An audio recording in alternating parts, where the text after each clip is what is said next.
그 임신을 위해서 이 약을 안 먹고 싶다는 의지를 너무 강하게 갖고 계셨어서 그거에 맞춰서 이제 치료를 진행했던 분인데, 결론적으로는 약물을 다 중단한 상태에서 치료한 7개월 후에 검사했던 폐기능 검사상 모든 지표들이 이제 호전된 거를 볼 수 있었던 케이스인데요. 이런 치료들을 통해서 우리가 알 수 있는 건 면역계를 리셋하는 것도 중요한데요. 그 리셋된 면역 관용이 잘 유지될 수 있는 환경, 이걸 만드는 게 정말 좀 진정한 치료의 완성, 그러니까 종결이라고 볼 수 있을 거고, 후속적으로 면역 관용이 회복된 상태가 잘 유지되기 위한 조건들이 무엇인지에 대한 연구들이 지속적으로 되고 있다는 게 상당히 반가운 점인 것 같아요.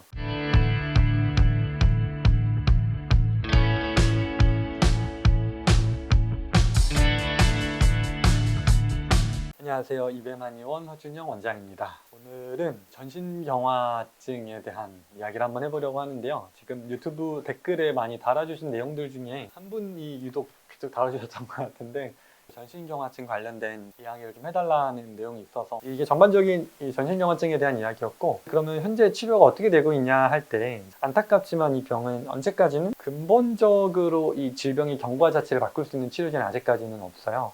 각 장기 침범에 따라서 침범된 부위에 따른 대증적인 치료들과 면역 억제제를 통해 진행 속도를 최소한 늦추는 거거나 또는 아예 운 좋은 경우에 멈추는 정도가 있을 뿐, 완전히 면역계가 나를 공격하는 현상 자체를 근본적으로 바꿔내는 약은 아직까지는 없다는 거죠. 그래서 주로 보면 피부나 관절 침범이 동반된 경우에는 메토트렉세이트, MTX라고 불리는 약들을 많이 쓰고요. ILD, 간질성 폐질환에는 주로 MMF, 그러니까 미코페놀레이트 모페틸, 우리한테 익숙한 이름으로는 마이렙트라고 불리는 약인데, 그 약을 보통 1차 치료제로 많이 사용되고 있습니다. 이런 것들이 사용되게 되는 근거들을 살펴보면, 최근 연구들 중에 이제 2018년 연구를 보면, 그러니까 원래 과거에는 MTX랑 사이클로포스파마이드라고 두 가지가 다 항암제 계열인데, 이런 약들로 주사제나 고용량 써서 진행이 좀 멈춰지는 효과를 봤었는데, MMF가 효과가 있다는 게 이제 알려지면서 비교를 해보니까 사이클로포스파마이드보다 효과가 막 우월한 건 아닌데, 사이클로포스파마이드는 어쨌든 항암제다 보니까 이로 인한 리스크가 더 큰 거에 반해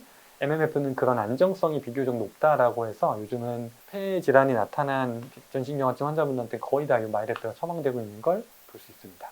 이 약이 사망률 차이가 좀 있죠. 근데 중요한 점은 이 MMF, 마이레트 같은 약을 써도 FBC라고 아까 표현했던 그 폐 기능이 좋아지는 게 아니라 서서히 감소한다는 점. 그러니까 그 속도를 늦춘다는 게 이 약의 목표일 뿐, 회복을 하는 약은 아니라는 게 좀 한계인데요. 그래서 이 MMF의 장점은 다른 이전에 사용했던 약들에 비해서 사망률이 낮다 보니까 상대적인 안정성은 있지만, 진행 자체를 근본적으로 멈춰내는 약은 아니고 진행 속도를 좀 늦추는 정도의 목표가 있는 약이다라는 점이 좀 현대의 한계점이라고 볼 수 있는 거죠.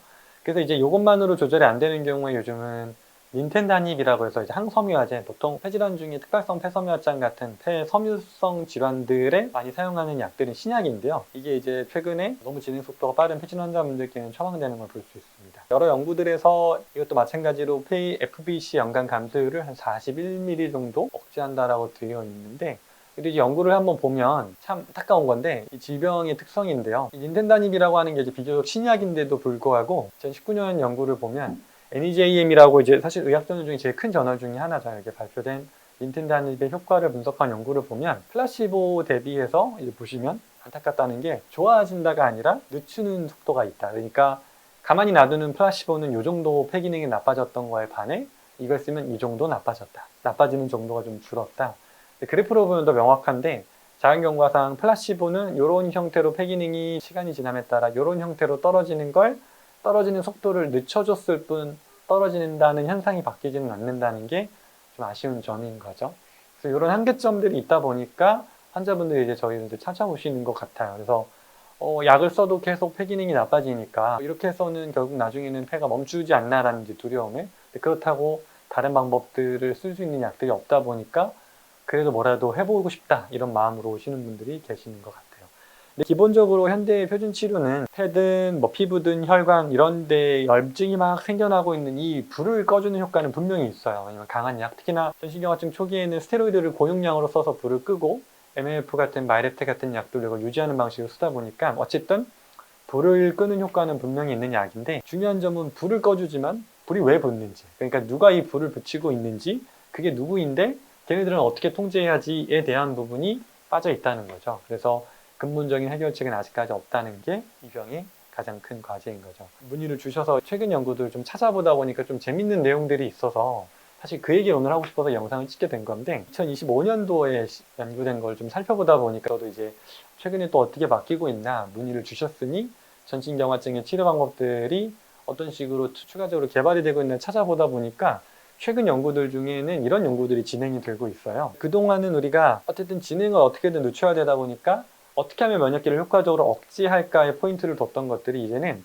억제가 아니라 리셋에 포인트를 두는 치료들이 생기고 있는 건데요.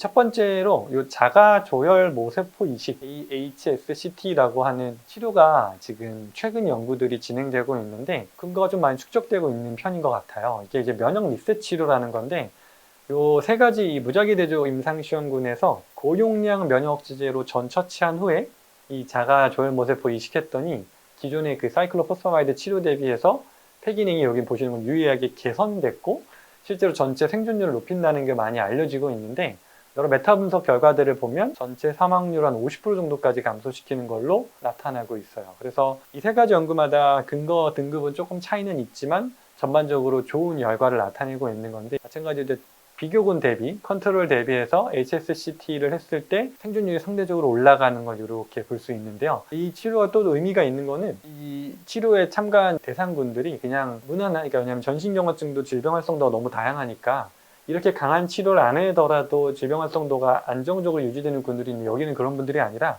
아주 진행 속도가 빨랐던 분들, 가만히 놔뒀을 땐 이미 사망으로 갈 확률이 매우 높은 환자분들을 대상으로 이런 치료가 진행이 됐었는데 그런 분들 대상으로 폐기능의 유의한 개선과 생존율을 높였다는 게 상당히 의미 있는 연구인 건데요.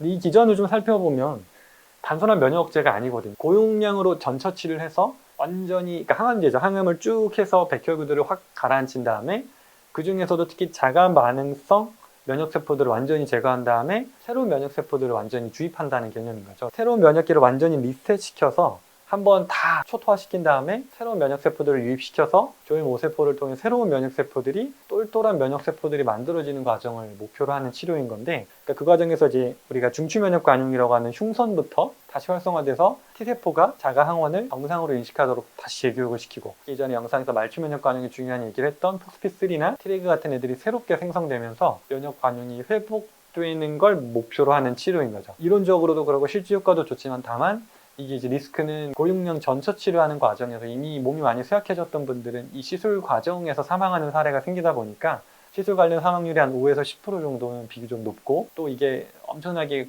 전문적인 치료다 보니까 이식센터 그리고 고도 인프라가 필요하다는 한계점 때문에 아직 임상적으로 많이 쓰이지는 않고 워낙 진행 속도가 빠르고 위험한 상태로 진행되는 분들한테는 권장을 할 수는 있겠지만 일반적인 전신경화증 환자분들에게 사용하기는 좀 어려운 한계점이 있다.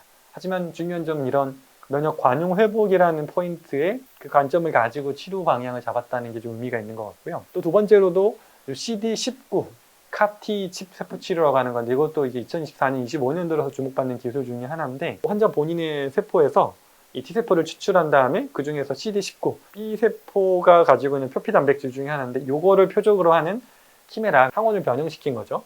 그 유전자를 조작한 다음에 다시 주입을 했을 때 이게 자가항체를 만드는 B세포만 완전히 고갈시키는 효과를 나타내는 세포 치료인 거죠. 그러니까 나를 공격하는 B세포들을 완전히 소멸시키고 그 빈 공간을 정상적인 B세포가 만들어질 수 있도록 만들어내는 치료인 거죠. 란셋이라고 하는 아주 큰 저널에 2024년에 류마톨로지 란셋에 발표된 자료를 보면 이것도 마찬가지로 중증 미만형 환자, 그러니까 전신적으로 나타나는 거에 더 중증으로 진행됐던 환자 6명에 대한 실험을 했던 건데 보시는 것처럼 피부 점수, MRSS라고 했던 그 검사 결과나 를 한번 보면 놀랐는데 변화가 아주 뛰어나더라고요. IgG 수치도 변화가 많이 나타났었고 삶의 질도 많이 올라가고 카티 치료 후에 증상들 변화 그리고 여기서 보시면 로드난 스킨 스코어상 변화가 눈을 띄게 변화가 있어요. 저도 이걸 보면서 좀 놀랐었는데 모든 전반적인 지표들에서 레이노 현상부터 손이 굳어가는 현상들까지 다 아주 모든 전반적인 객관적인 지표들에서 호전되는 걸 볼 수 있는 아주 놀라운 결과인데요. 그러니까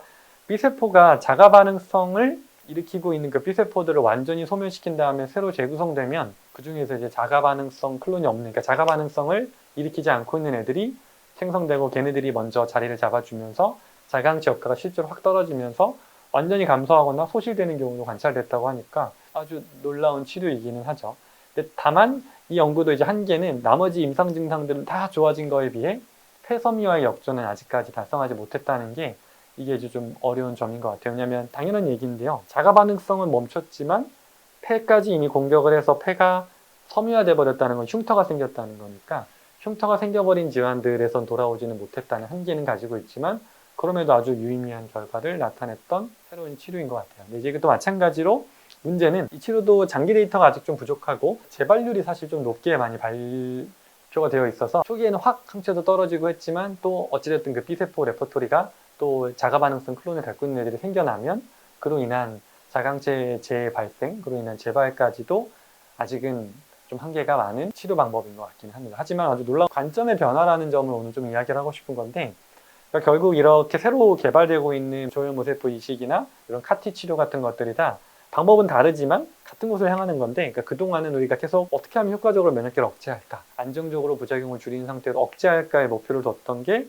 이제는 면역관용이라는 걸 회복하는 방식으로 우리가 한번 치료해봐야겠구나라는 인식의 변화가 나타났다. 그게 그리고 연구로 인해 이어지고 있다는 게 저는 좀 반가웠고요. 그래서 중요한 점은 관점의 변화는 분명 반갑고 중요하지만 한계도 명확한데 재발도 많이 한다는 점 그리고 한번 이런 치료를 했을 때 이게 잘 유지가 되려면 결국은 이 면역관용이 회복된 상태가 유지될 수 있는 장 내 환경, 내 면역계의 환경을 만들어내야 된다는 점. 그래서 어떻게 보면 그 부분들을 저희가 잘 할 수 있지 않나 이렇게 생각을 하고요. 실제 AHSCT라고 하는 치료 후에 5년 내 재발률이 20에서 30%는 상당히 높은 걸 볼 수 있는 것 같아요. 그래서 이런 연구들의 한계를 밝히면서 이런 연구들이 이제 후속 연구로 그래서 어떤 환자들이 더 재발을 하지 않는지, 그러니까 재발 방지를 하기 위해서 예를 들면 장내 미생물 관리가 재발 방지에 중요하다는 연구라거나 또는 이 시술 후에 T레그셀의 숫자가 높은 사람들이 예후가 좋았다 이런 식으로 후속적으로 면역 관용이 회복된 상태가 잘 유지되기 위한 조건들이 무엇인지에 대한 연구들이 지속적으로 되고 있다는 게 상당히 반가운 점인 것 같아요. 그래서 오늘 이야기를 하고 싶은 건 이런 치료들을 통해서 우리가 알 수 있는 건 면역계를 리셋하는 것도 중요한데요. 그 리셋된 면역 관용이 잘 유지될 수 있는 환경 이걸 만드는 게 정말 좀 진정한 치료의 완성, 그러니까 종결이라고 볼 수 있을 거고 그 부분을 위해서 저희가 이런 치료들 특히 음식을 통한 생활 습관의 변화가 중요한 이유는 아무리 어떤 좋은 치료, 약물, 주사 치료, 새로운 신기술을 통해서 면역계를 리셋했더라도 그걸 유지하는 건 결국 내 몸이기 때문에 내 몸을 근본적으로 그런 환경으로 만들어내는 게 중요하다. 그래서 전신경화증을 치료하기 위해서는 더 강력한 면역 억제제를 개발해서 억제하는 방식이 아니라 면역계가 스스로 자기 자신과 잘 평화롭게 공존할 수 있도록 그런 면역 관용을 근본적으로 회복시키는 것이 중요하다는 점을 이야기를 하고 싶어서 오늘 이 영상을 찍게 되었습니다. 전신경화증이 앓고 있는 분들이 좀 도움이 되셨으면 좋겠고요. 최근 환자분들 사례를 조금 살펴보려고 하는데 이분은 정확하게는 전신경화증으로 인한 간지성 폐질환은 아니지만 류마티스성 간지성 폐질환 환자분인데 이 환자분 사례가 좀 의미 있는 건 이 간지성 폐질환이 이미 진행되는 경우에는 섬유화가 진행되기 시작하면서 폐 기능이 떨어진 게 잘 못 돌아오는 편인데 이게 돌아왔던 케이스라서 결론만 이야기 드려보면 이분이 이제 오셨던 이유가 2024년 11월 달 처음 진단을 받고 3개월 정도 병원에서 이제 처방해 주셨던 면역 억제제랑 스테로이드를 다 사용했는데도 불구하고 FVC라고 했던 폐 기능이 살짝 떨어지고 특히나 이 DLCO라고 했던 또 폐포 말초 모세혈관의 이 산소 교환 정도를 측정하는 검사가 두 가지가 다 이제 떨어지는 게 보이다 보니까 쓰라는 약을 다 쓰고 있는데도 해야 된다는 치료를 다 했는데도 폐 기능이 떨어지는 게 수치상으로 보이고 환자분께서 느끼시는 증상으로도 그렇게 느껴져서 또 더 나아가서 이분은 이제 30대 여성이셨는데 임신 준비를 하려고 하는데 이 약들을 쓰게 되면 이게 아무래도 임신에 불리하지 않을까 하는 그런 걱정 때문에 약을 좀 끊고 싶어서 오셨던 분이에요. 사실 이런 게 제일 어려운 게 이렇게 진행 속도가 보이는 분들한테 약을 끊으시는 건 상당히 위험한데 환자분이 의지가 임신을 꼭 하고 싶은 거 그 임신을 위해서 이 약을 안 먹고 싶다는 의지를 너무 강하게 갖고 계셨어서 그거에 맞춰서 이제 치료를 진행했던 분인데 결론적으로는 약물을 다 중단한 상태에서 치료 한 7개월 후에 검사했던 폐기능 검사상 모든 지표들이 이제 호전된 것을 볼 수 있었던 케이스인데요. 물론 아직 완전히 정상 정도의 최적 상태로 도와줬다는 아니지만 떨어지고 있던 그 악화되던 패턴에서 멈춘 거에서 더 나아가 일부 이전 상태보다 더 회복된, 그러니까 약물을 쓰기 전보다 오히려 회복된 상태까지 돌아왔다는 게 좀 의미가 있었던 케이스라 보시면서 좀 희망을 느끼시고 치료가 가능하다는 점을 또 한번 이야기 드리고 싶어서 이 사례 좀 간략히 소개를 드렸습니다.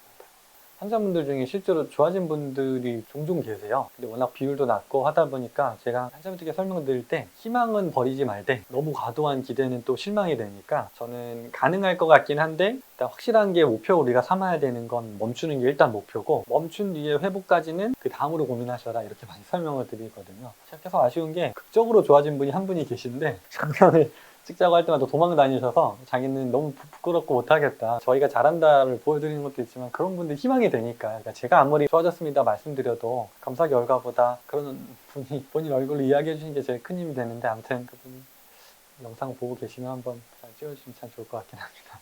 보고 계실 수 있을 것 같아요. 그렇습니다. 일단 진행을 막는 게 현실적인 목표고, 회복도 불가능하다는 아니지만 의학적으로는 현실적으로는 불가능한 게 맞고, 하지만 회복된 사례가 있긴 하다. 이 정도가 제가 드릴 수 있는 이야기일 것 같아요.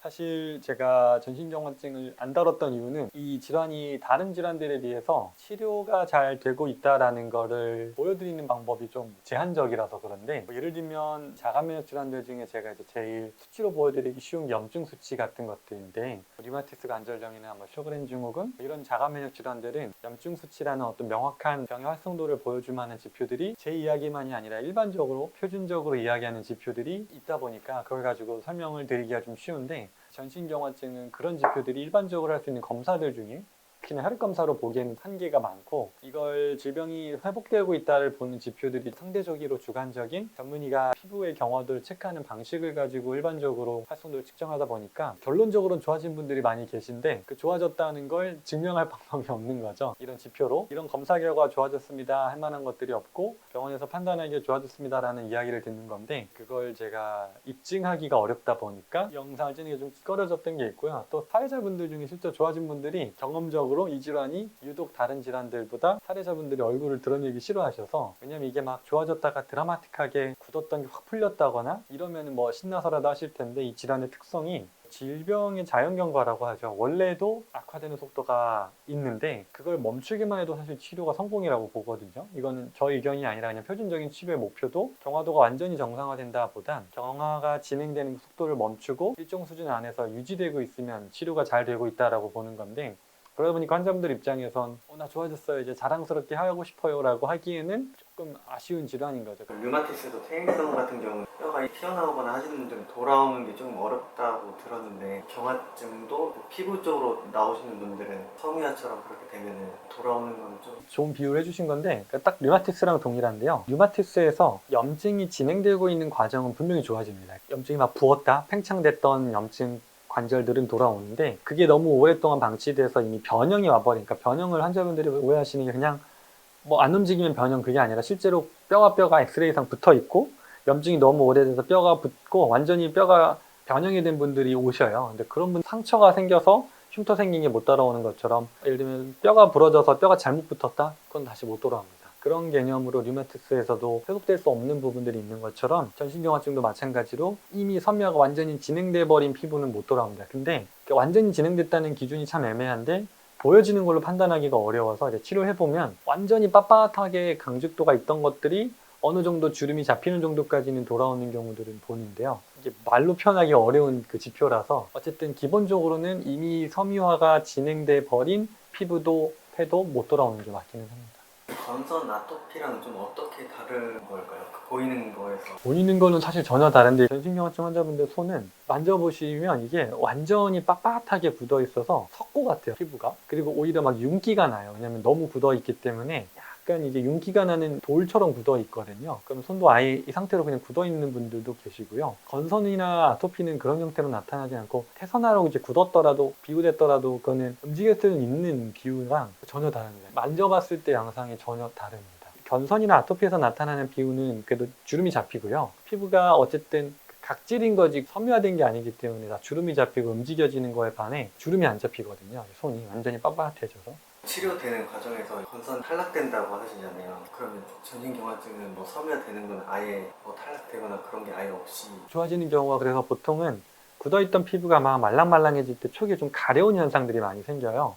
빳빳했던 게 피부가 좀 재생되기 시작하면서 열리는 거죠. 그래서 좀 가렵다라는 증상을 많이 호소하시고, 가렵다 하고 나서 나중에 보면 좀 주름이 잡힌다 이런 형태로 변하는 게 많이 보여집니다. 근데 참 진짜로 반응이 정말 느린 편이기는 해요, 다른 질환들에 비해.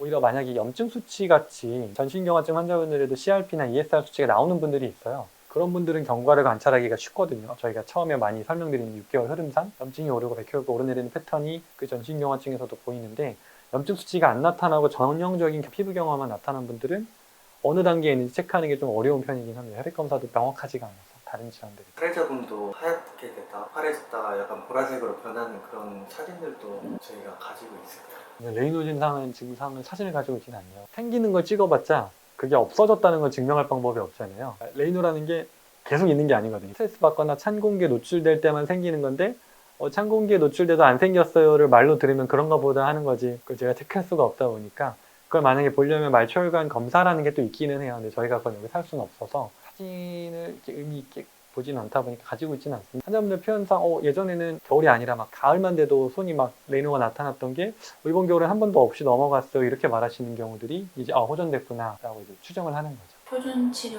약을 복용하고 계셨는지. 복용하고 계셨습니다. 이거는 끊지 않고 시작하고요. 왜냐면 진행 속도가 어쨌든 느리게 만들어주는 상태에서 몸이 회복되면서 최종적으로 약을 줄이는 거고요. 주로 MMF, 그러니까 마이레트, 메토트렉시드 두 가지가 다 어쨌든 독성이 있는 약물이다 보니까 치료하는 분들 중에 끊었던 분들이 있는데, 끊은 분은 제가 먼저 끊자 한 게 아니라 그 독성이 너무 심했던 분들은 끊는 경우가 있습니다. 대표적으로 백혈구 수치가 확 떨어진다거나, 그러니까 혈구 독성이 나타날 때나 간 수치가 확 오른다거나 할 때 어쩔 수 없이 끊는 경우들을 제외하고 제가 먼저 이 질환의 약을 먼저 줄이지는 않습니다. 왜냐면 너무 리스크가 큰 질환이라서 그렇습니다. 최종적으로 끊고 안정적으로 유지되는 분들도 계시긴 합니다. 백혈구 수치가 확 떨어지는 경우들이 최근에도 환자분들 중에 막 MMF, 마이렙트를 원래 목표로 했던 용량의 제일 낮은 용량부터 천천히 늘려가던 중에 갑자기 백혈구 수치가 막 1점대로 떨어진다거나 위험하거든요. 이건 완전한 독성이죠. 이런 경우에는 어쩔 수 없이 끊어야 됩니다. 그래서 이제 보통 그런 경우는 MMF를 쓰다가 메토트레세이트로 바꿔보고, 그래도 또 발생하면 이제 쓸 수 없는 이런 상태가 되는 경우입니다. 저희가 하는 치료는 그래서 막 무조건 약이 나쁘니까 끊어라가 아니라 약물로 통제해도 진행이 멈추지 않는 분들을 도와드리는 게 목표지, 이 질환은 왜냐면 워낙 진행 속도가 천차만별이라 첫 진단부터 오셨던 분들한테도 좀 신기하네요. 영상도 안 찍었는데 어디서 보고 오셨는지 모르겠는데 전신경화증 환자분들 요즘 많이 찾아오셔서 그런 분들이 좀 보실 수 있는 자료를 찾는 건데, 초기로 진단이 되기도 전에 오셨던 분들도 있고요. 이것저것 해보니까 이거 같아서 왔는데 다음 주에 병원 갑니다 하는데 제가 봤을 때 확진 받으실 거예요 하니까 병원 가서 확진 받고, 이런 경우들도 있으셔서 그런 분들도 약은 저는 가능한 먼저 끊고 시작하지는 않습니다. 이유는 이 질환의 특성 때문이라 초기 진행 과정이 어느 정도 속도인지 모르는 상태에서 면역기가 회복되는 상태를 기다리기에는 너무 진행이 빨랐을 때 생명에도 실제로 영향을 줄 수 있기 때문에 리스크가 훨씬 크다고 보고 약물은 유지하면서 천천히 진행 속도 확실히 멈춰진 게 보일 때 순차적으로 줄이는, 좀 긴 호흡으로, 다른 자가 면역 질환보다도 더 긴 호흡으로 봐야 되는 질환이라고 설명드립니다.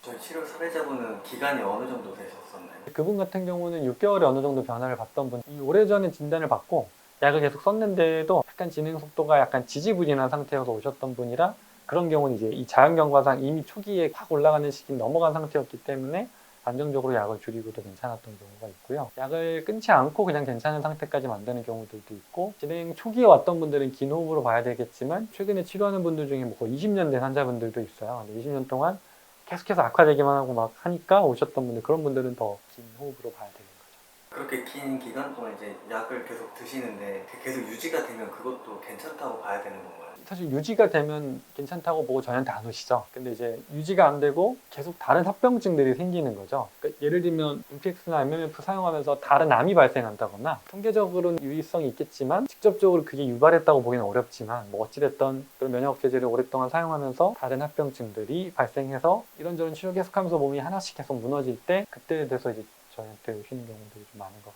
저도 계속 공부를 하고 있어서 아직도 뭔가, 오늘 오셨던 환자분도 그런데 저도 처음 보는 항체 양성의 간지성 폐질환으로 사실 이미 치료하고 있던 분이었는데 그 결과가 새로운 항체가 나왔다 이렇게 나오는 경우들이 있는데, 저도 모르는 질환들이 너무 많고요. 아직도 저도 이제 최근 연구들을 계속 찾아보고 자가면역성 기전들이 어느 정도 반영되고 있는지를 찾아보고, 저희가 무조건 다 치료할 수 있습니다라고 이야기하는 게 아니라 그런 질환들의 병리 기전들을 저도 살펴봤을 때 제가 그동안 해왔던 치료랑 이런 부분에서 겹치니 이런 부분을 시도해 볼 수 있겠다를 있는 그대로 말씀드리는 거거든요. 그러니까 무조건 다 됩니다가 아니라 이런 패턴들이 이런 패턴이랑 연구들을 보니까 비슷하네요. 그러면 저는 이런 방식으로 치료해 볼 거고, 그렇게 이제 시도하는 분들의 중요한 점은 이전 치료가 다 나쁘니까 저희 거 하셔야 합니다가 절대 아니고요. 그런 것들을 다 했는데도 표준적인 치료의 한계를 맞이했던 분들은 선택지가 없을 때 이런 방식까지 한번 해보시자라고 저희는 항상 설명을 드리는 거니까, 특히 이런 전신경화증은 저는 항상 조심스러운 게 너무 안 좋은 경우들을 제가 환자분들 중에 많이 봐서요. 그러다 보니까 이거를 막 제가 다 해드립니다 하고는 저도 사실 부담스럽고, 그렇게 치료될 수 있는 병도 아니고요. 전신경화증도 자가면역 질환 중에 상당히 희귀 질환에 해당되는데, 그 이외에도 내가 앓고 있는 질환이 너무 희귀한데 이거 좀 알아봐 달라 하면 저도 모르는 것들이 많으니까 같이 찾아볼 거고, 연구 결과들, 연구 논문들 찾아보면서 제가 이런 부분 도와드릴 수 있을 것 같아요 라는 영상을 좀 찍어 볼 테니까요. 궁금한 것들은 좀 댓글로 달아주시면, 이런 질환들도 공부해주세요 이렇게 달아주시면 제가 한번 공부해보고 좀 알려드릴 수 있도록 해보겠습니다. 자가면역 질환에 대해 더 많은 정보가 궁금하시다면 EBM TV 구독, 좋아요, 알림 설정 해주세요.